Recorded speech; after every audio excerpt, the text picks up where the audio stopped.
Hi hello friends, எல்லோரும் எப்படி இருக்கீங்க? இன்றைக்கி நம்ம எங்கே போயிட்டுருக்கோன்னு பார்த்தீங்கன்னா, சந்தைக்கு தாங்க போயிட்டுருக்கோம். வீட்டில் வந்து கொஞ்சம் ஜாமான் இல்லை, அதனால் ஹஸ்பண்ட் வேலை விட்டு வந்த உடனே நாங்கள் கிளம்பிட்டோம். சந்தையில் பார்த்திங்கன்னா சரியான கூட்டங்க. நாங்கள் போன நேரம் நாங்கள் ஈவினிங் டைம் கூட்டம் இருக்காதுன்னு பார்த்தோம். ஆனால் எதிர்பார்த்ததை விட கூட்டம் அதிகமான கூட்டம். வண்டி பார்க் பண்ணுறதுக்கு கூட இடம் இல்லைங்க. உள்ளே போய் வீடியோவும் எடுக்க முடியல, ஏன்னா அவ்வளோ கூட்டம்.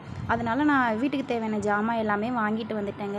என்னோடய பட்ஜெட் எவ்வளோன்னு பார்த்தீங்கன்னா, நான் ரூ. 700 கொண்டு போவேன். அதில் வந்து ரூ. 100 பெட்ரோல் போட்டுருவேன்.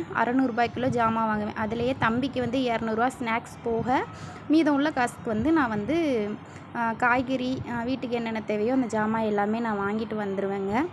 வாரம் நான் சந்தைக்கு போக மாட்டேன். வீட்டில் காய்கறி எல்லாமே காலியானதுக்கப்புறம் தான் போவேன்.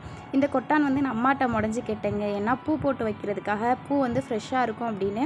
பூ வந்து நல்லாவே ஃப்ரெஷ்ஷாக இருக்குங்க. எல்லாத்தையுமே எடுத்து நான் ஃப்ரிட்ஜில் ஸ்டோர் பண்ணி வச்சுட்டு நைட்டு வரும்போது நான் வந்து ஹோட்டல்லையே சாப்பாடும் வாங்கிட்டு வந்துட்டேன்.